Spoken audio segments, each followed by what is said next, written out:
I never imagined that becoming a stepmother would lead me into situations so complex and emotionally layered. When I married Greg, I knew he had a son from his previous marriage. Tyler was 15 at the time, a quiet and somewhat reserved teenager who mostly stayed in his room and rarely spoke unless spoken to. His mother had passed away a few years before I came into the picture, and I respected that he was still dealing with emotions I couldn't begin to understand. Greg and I had been married for 2 years now. Our relationship was steady, full of mutual understanding and calm companionship. We both worked full-time jobs, and evenings were typically spent having dinner together, maybe watching TV, or catching up on things that had happened during the day. Tyler was now 17, about to turn 18, and while he remained quiet, I'd noticed subtle changes in him over the past few months. He had grown taller, his voice deeper, his expressions more thoughtful. He was maturing, and as any teenager does, he was beginning to face the challenges of adulthood, especially those that were difficult to talk about. One evening while Greg was out of town for a work seminar, Tyler and I were alone at home. It was a quiet Friday night, and I decided to cook dinner, something simple, just grilled chicken and vegetables. I called him down to eat, and he joined me at the table. For once, he didn't have his earbuds in, and I took that as a small victory. We started talking casually about his school, his classes, and how the year was going. "I've been thinking about college," he said, surprising me. "I don't know what I want to study yet, though." "That's okay," I said gently. "A lot of people don't know right away. You'll figure it out. Just explore different subjects until something clicks." He nodded, chewing quietly. Then, out of nowhere, he said, "It's hard sometimes, being a guy and not having a mom to talk to." I paused, sensing there was something deeper he was trying to say. "You can talk to me, Tyler. I know I'm not your mom, and I'd never try to replace her, but I care about you." He looked down at his plate. "Yeah, I know.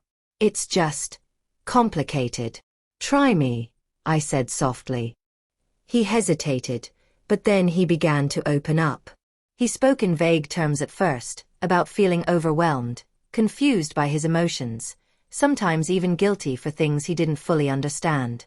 I listened, realizing he was speaking about things no teenage boy likes to admit: desires, impulses, questions about relationships, and emotions that felt too intense for someone his age.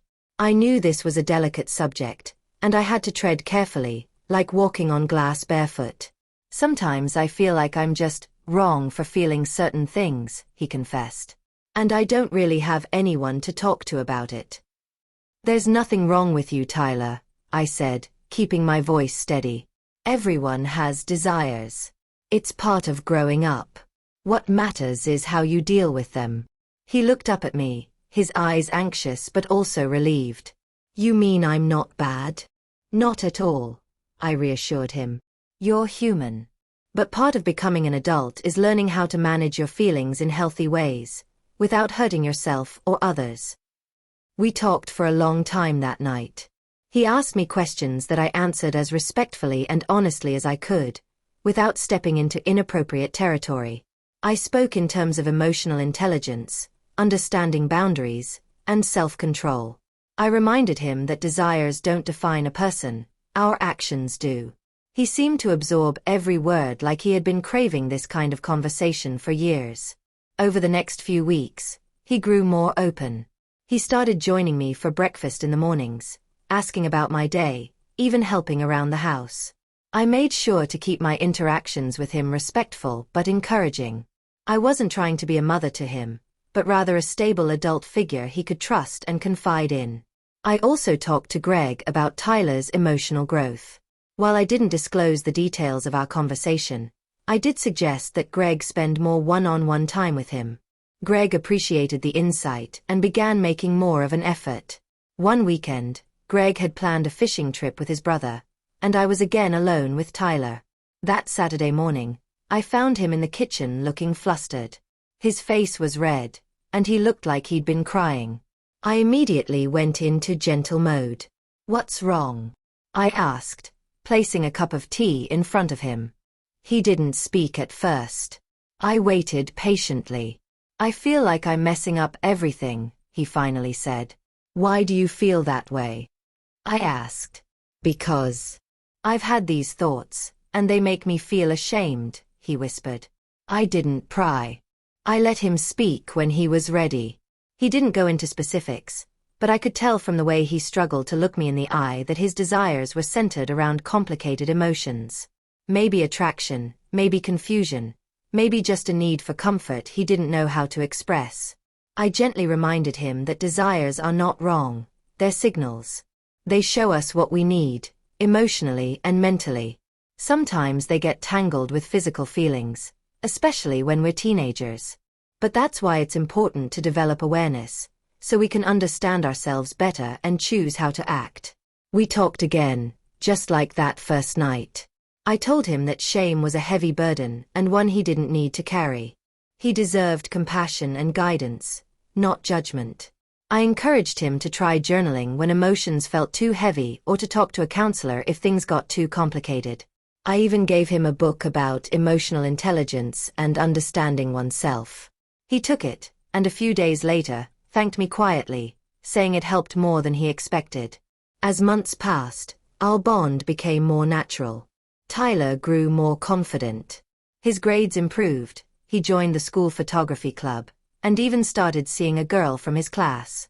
He told me about her one evening, and I smiled, happy to see him experiencing new phases of life in a healthy way. You've really helped me, he said one night as we were cleaning up after dinner. I was heading in a bad direction. I don't know what would have happened if you hadn't talked to me that night. You helped yourself, I told him. You were brave enough to open up. That takes real strength. When his 18th birthday came around, Greg and I threw him a small party. Some of his friends came over, and so did his girlfriend. He looked happy, relaxed, like a young man just beginning to find his place in the world. After everyone left, Tyler hugged me, a real, warm hug. Thank you, he whispered. I didn't need him to explain. I knew what he meant. Helping my stepson deal with his desires wasn't about solving all his problems or making them disappear. It was about guiding him to understand himself, to find control, and to seek out kindness rather than shame. It was about listening without judgment, speaking with care, and showing that love, whether parental or not, can shape a young person's life forever. Now, looking back, I understand that we all have complex emotions, no matter our age. And sometimes, all it takes is one person's patience, one safe space, to help us navigate the confusing paths we walk through as we grow. Tyler still talks to me, even as he's preparing for college. He tells me about his dreams, his worries, and his life. He knows he has someone in his corner. And that, more than anything, is what matters.